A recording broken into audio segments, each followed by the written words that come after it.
Hey everyone, this is Michael again, and welcome to my review of tonight's Lucha Underground episode. Season 3, episode 30, called Bloodlines. And this was an awesome show tonight. Another good show from Lucha Underground. And we're only 2 weeks away until the Cueto Cup final. Whoever wins the Cueto Cup final, we'll get a chance to see that. Also, Johnny Mundo versus Rey Mysterio for the Lucha Underground title is happening at the Cueto Cup final, so that's going to be an awesome show come 2 weeks. And tonight we had two quarterfinal matches in the tournament, and the show opened with the first match. It was the Rabbit Tribe versus Worldwide Underground. The Rabbit Tribe, Paul London, Saltador, and Suerte versus Worldwide Underground, Taya, PJ Black, and Rickey Mandel. And this was a trios match for 3 of the Gift of the Gods medallions, in which there are 7 of the Gods medallions to be won. And the winner of this match tonight will go to the Gift of the Gods match to take on the other 4 luchadors who go on to win the remaining Gift of the Gods medallion. And this was an okay match. Didn't absolutely fully love it, but it was like comedy from the Rabbit Tribe. We had them purposely line themselves in the corner, and Paul London was asking Taya to leap onto them. Come on, leap onto us. And then Taya then eventually leaps onto them, and the Tribe took to the air and leapt onto PJ Black and Taya outside of the ring. And it led to Paul London win the match with the shooting star press on Rickey Mandel to score the win. So now the Rabbit Tribe earns a trip to the Gift of the Gods match. But it was an okay match. Didn't absolutely fully love it. It was pretty much a comedy match, from the Rabbit Tribe. And then when the show came back from commercial, we saw Worldwide Underground backstage at the temple. We see their new agent named Benji, who is addressing his clients after their loss. He ends up telling them that if it were up to him, they'd all be fired. And then, he says that they're not going to be fired because Johnny Mundo has a heart of gold, and cares, about them. And then Mundo addresses them, the members, the Worldwide Underground members. He says that Benji is working hard to get him, TV and movie deals. And Mundo ends up telling them that they need to ensure that he retains his Lucha Underground title in 2 weeks against Mysterio. So it was a cool, backstage scene with them. And it's pretty much more hype for Mundo and Mysterio's match, which that's really awesome. And then the next match, I have to say, it was the best match of the night. Really awesome match. Really loved this match. It was Mil Muertes versus Jeremiah Crane. And before the match even started, we saw, Crane, being introduced. Mil Muertes jumps him from behind on top of the stairs, and they just started beating the hell out of each other. Both guys really they both destroyed each other during this match. And when the show came back from commercial, we saw Striker and Vampiro announcing that Dario Cueto made this match a no disqualification match. And, they were absent from ringside, both Crane and Muertes.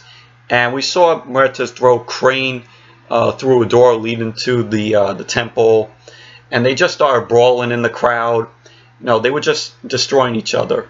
Muertes was basically destroying Crane through this match at some parts, where Muertes kept the upper hand on Crane, and then we saw Muertes beating Crane's head off the bleachers, and he flung him into the guardrail, which was cool, which was awesome.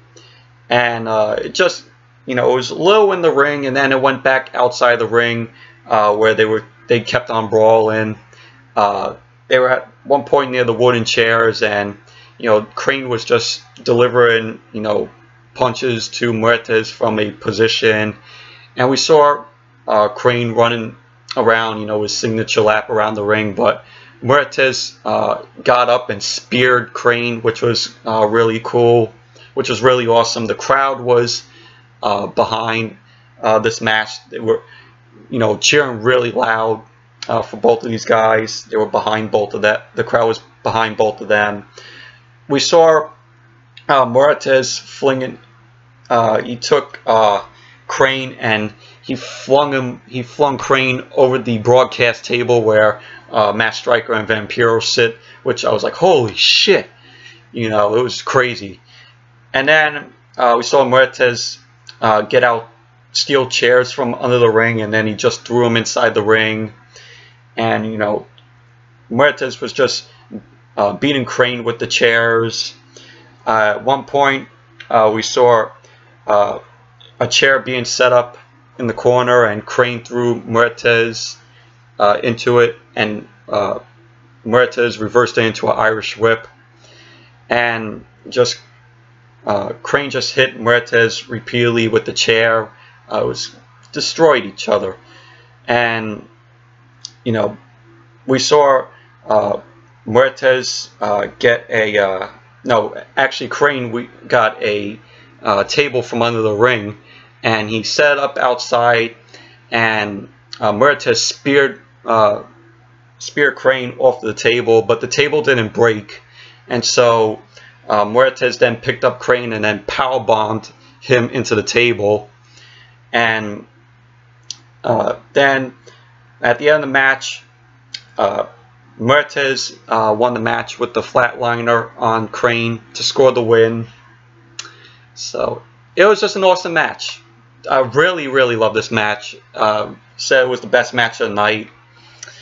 So, and then after the match, we saw Katrina come in to give Crane, her signature lick of death, and then Crane comes, and kisses Katrina back, and it gets Muertes really pissed off, and Muertes kicks Crane in the head, and then he hits Crane with another flatliner. So it was an awesome match, really, really good match. Best match of the night, in my opinion. Both of these guys just destroyed each other. It was really, really crazy. And then when the show came back from commercial, we saw Dario Cueto in his office. Visitor came into his office, and it's Agent Winter from the FBI.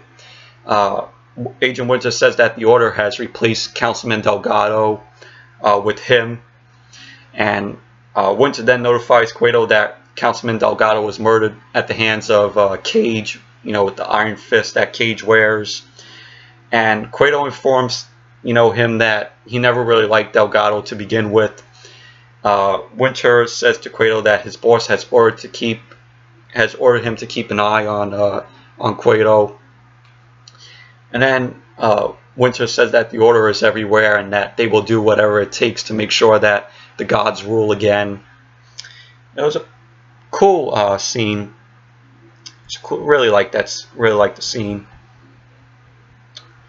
And then we had the main event, which was another quarterfinal match in the Cueto Cup tournament. It was Pentagon Dark versus Tejano. It was a good match. Really liked it. We had, Tejano trying to take the fight to Pentagon, but Pentagon, shut Tejano out. And Tejano stayed in control with the match with a springboard splash. And then, during the match, Famous B and Brenda make their way out. They're trying to recruit Tejano to be, part of them. And the distraction led to Pentagon taking control of the match. Tejano was just fighting back. He delivered, strikes to Pentagon. Tejano delivered some strikes to Pentagon. And, Famous B got involved, and he pulled out a horseshoe from Brenda's purse. And then we saw Brenda trying to distract the referee, and Famous B just flings the horseshoe into the ring for Tejano to pick up, but it backfired, and Pentagon got a hold of it, and then we see Pentagon just hit Tejano with the horseshoe, and just knocking him out cold, and that's how Pentagon got the win. And so Pentagon Dark advances into the Final Four of the Cueto Cup tournament, and Famous B cost Tejano the match, and after the match, as usual, we see Pentagon Dark set up his opponent's set up to defeat and break his opponent's arm, and Famous B goes in there making up for his mistake, pleading for Pentagon not to break Tejano's arm, and Tejano just flees out of the ring, and then Pentagon Dark just super kicks Famous B and breaks Famous B's arm for the second time.